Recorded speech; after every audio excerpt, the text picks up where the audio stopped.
COMECE, and all speakers for putting forward such critically important issues for this roundtable. You can address your questions to each of the speakers.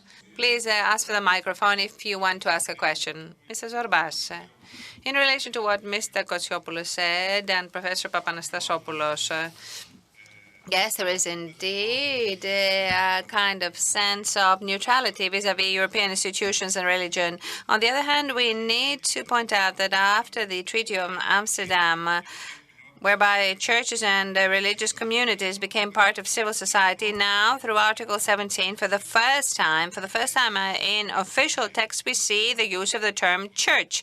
And that is very important indeed. Of course, European institutions are not interested in the faith of the citizens, but that is of interest to the churches that have never used this article in order to have this open, transparent dialogue with the European institutions at the level of Christian values until now. The question that was not fully answered, in my opinion, is this, and it was also put forward by Mr. Migdalis: how did we arrive at this situation, that is, from the previous view, the view that existed after World War II vis-à-vis Christianity and Christian values as a foundation of the European Union, to be speaking today only about human rights and nothing more? As Mr. Migdalis mentioned in the text on the future of Europe,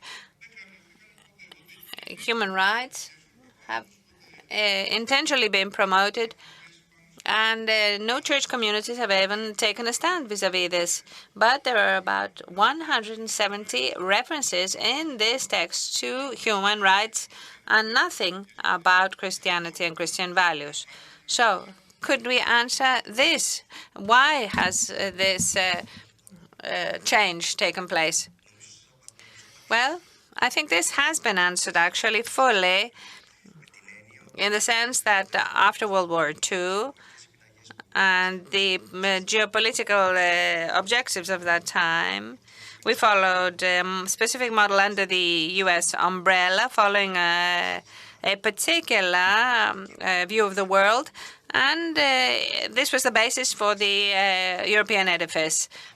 Values were put aside, in my opinion, in order to put forward certain other needs and interests, which did not stem from Europe internally. It was something that was imposed and dictated. Well, yes, but let us bring this up to the present world. Of course, there is this historical continuity. There is World War II.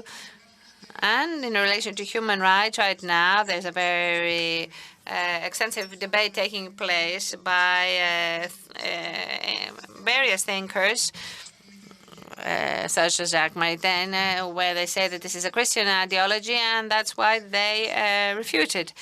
But let's look at the current situation. We have Jacques Delors, the soul of Europe. We have Prodi in Romania, and the founders of the European Union, the relevant symbols.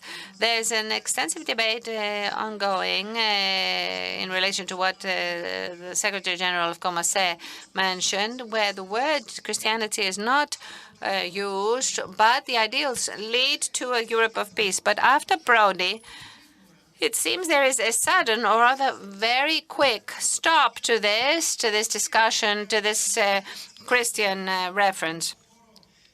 Can we explain what happened then in Europe at that point, which led to such a radical change within 10 or 15 years in public discourse?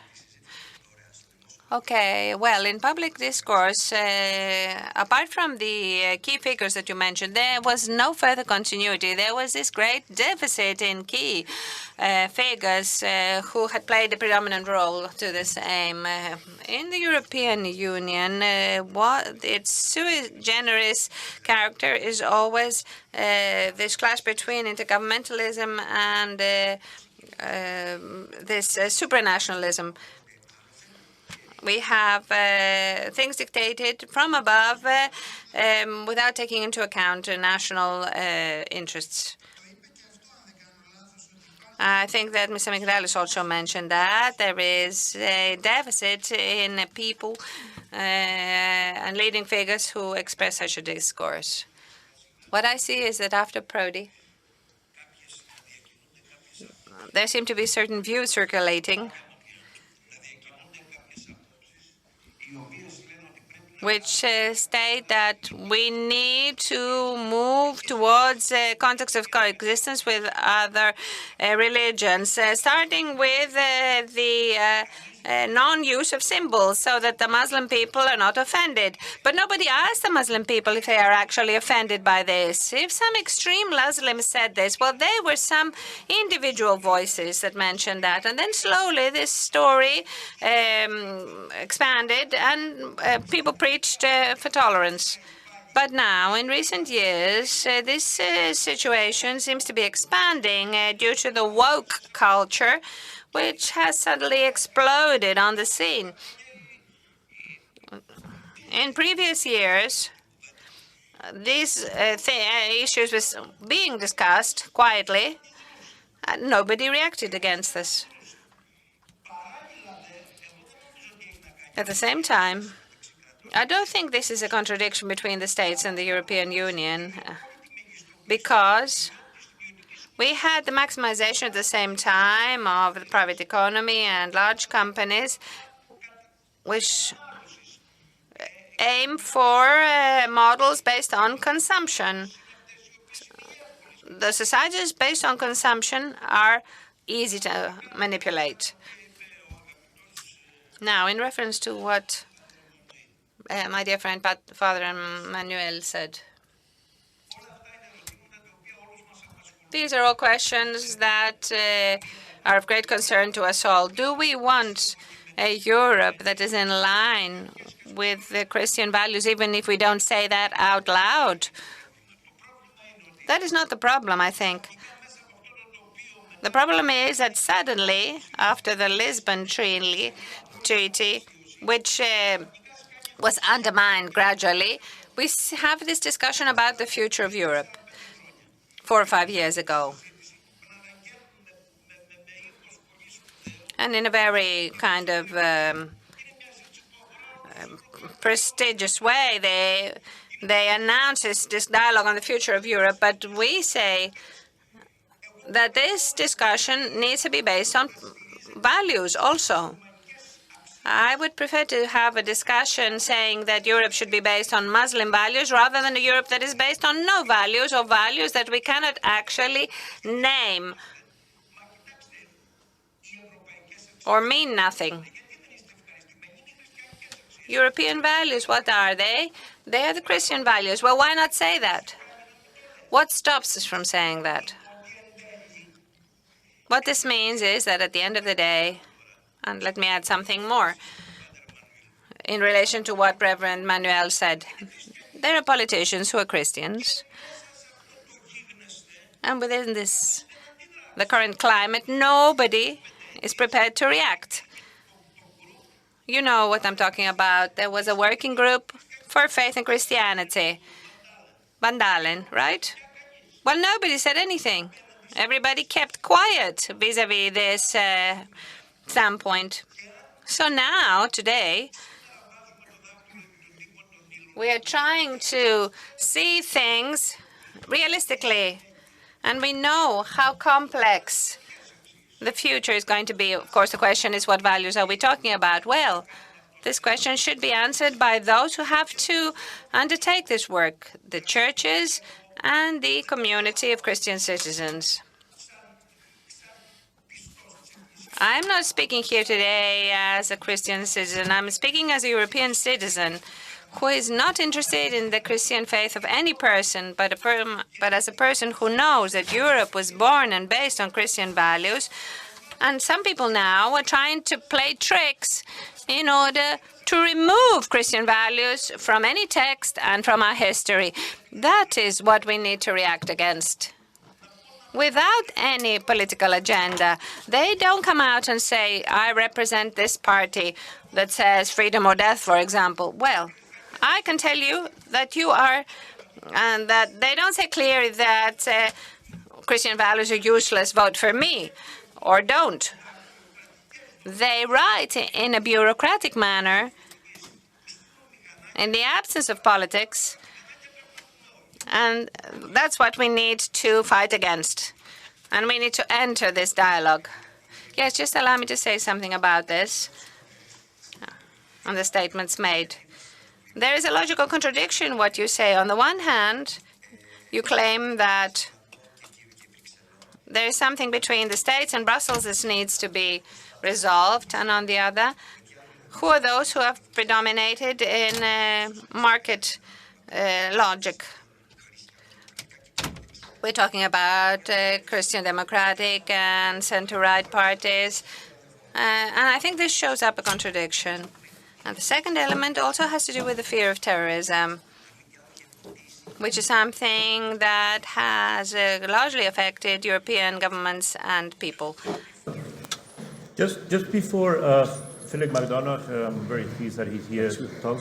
Just a few things, reflecting not only on what Dr. Medalis said, just a few things, not only reflecting on what Dr. Medalis said, but also that came out. I think we have to, because we are talking about the last 15 years after the Treaty of Lisbon, and you're saying that things have changed, moving Europe to a more secularized position. And it was said, this depends on partly that we don't have figures anymore like Prodi or Buttiglione or people that were very strong. So that might be true. What I say is that we also have to become aware as churches that Europe is changing, also in the Orthodox world.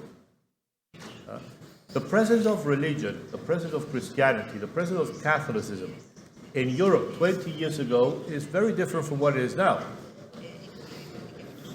So our influence as churches has also decreased. So I think this is something that we have to keep in mind. Europe is not the Europe of 40 years ago. Europe is changing. And we have to answer to this Europe that now is different than what it was before the Treaty of Lisbon. Sorry, Philip, that I took your time. Okay. I would like to address a question to Letizia about hope and diplomacy and her remarks about the Mediterranean. Pastor Dietrich Bonhoeffer said in 1943 that we must look to alternatives that are not visible in the present. And in my experience of the peace process in Northern Ireland, I can say that a process can create hope.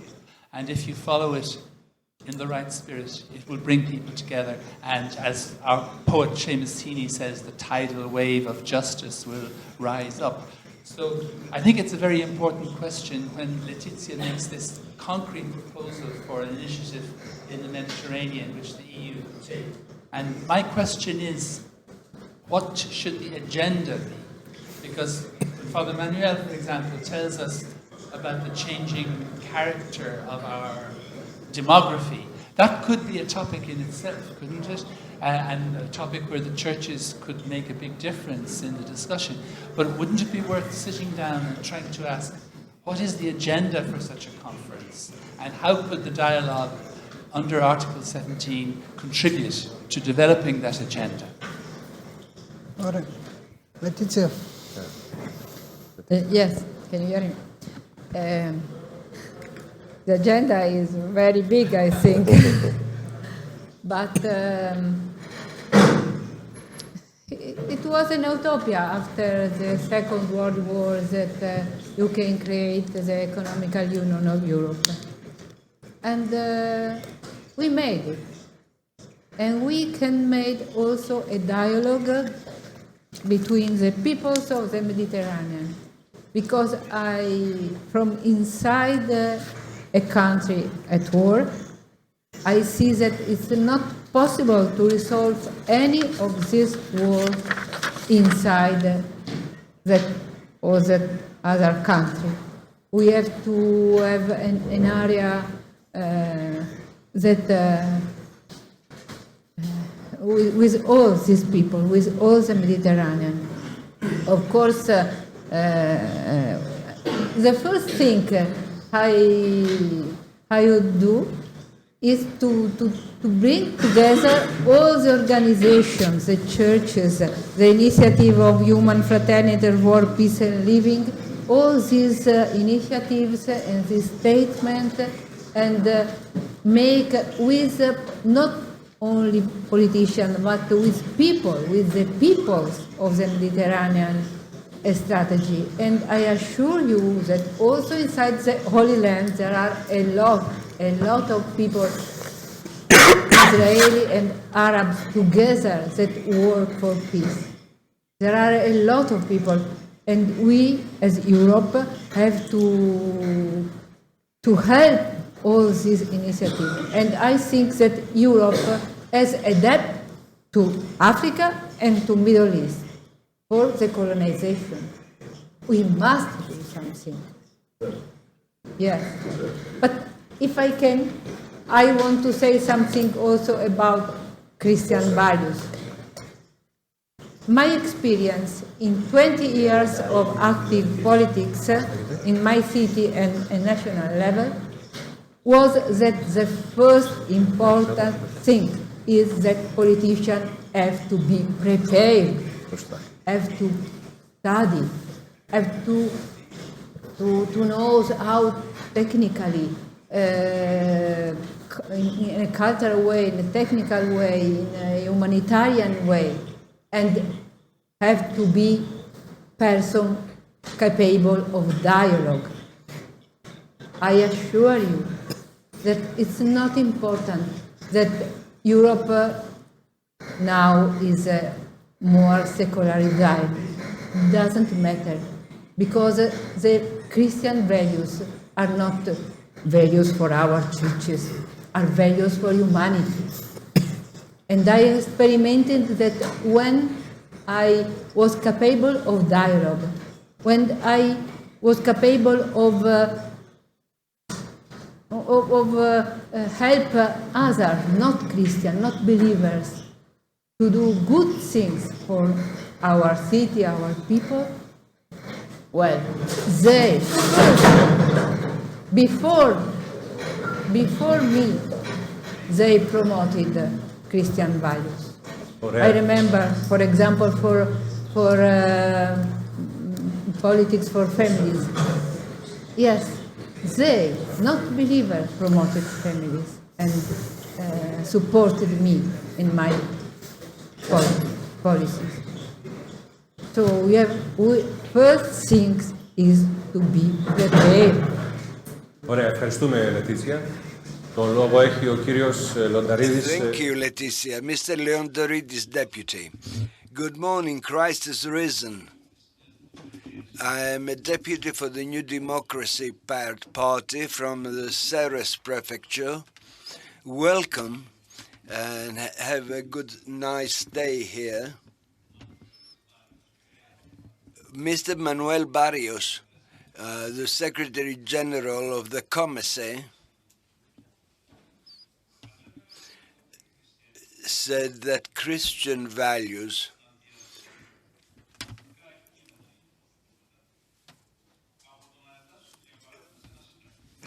should not be included in constitutions, but should be part of legislation.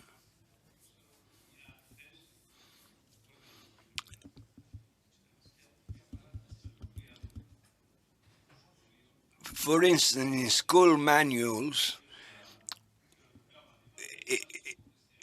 we should make the basis of Christian values more evident, more visible, because Christian teachings are considered outmoded and not contemporary, and therefore are overlooked.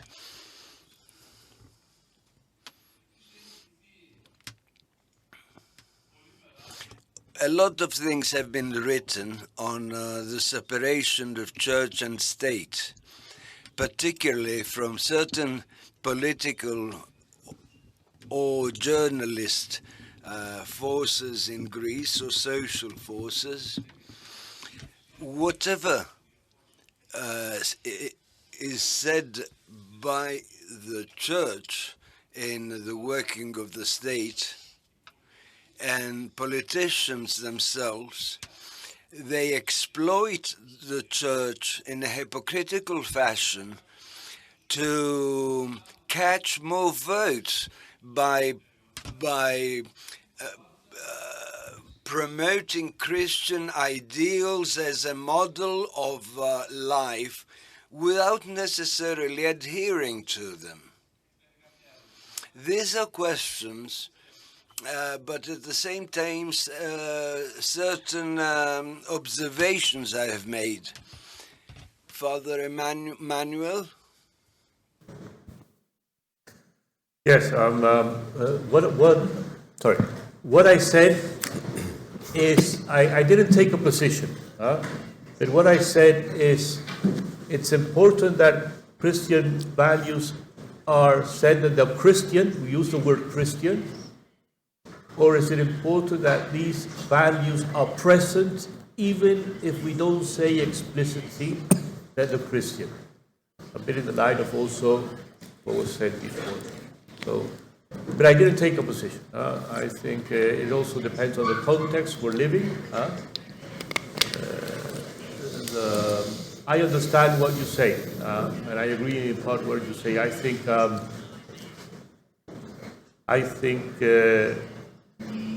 if we're talking about textbooks, for example, or we're talking about other books in university, there the situation is a bit different.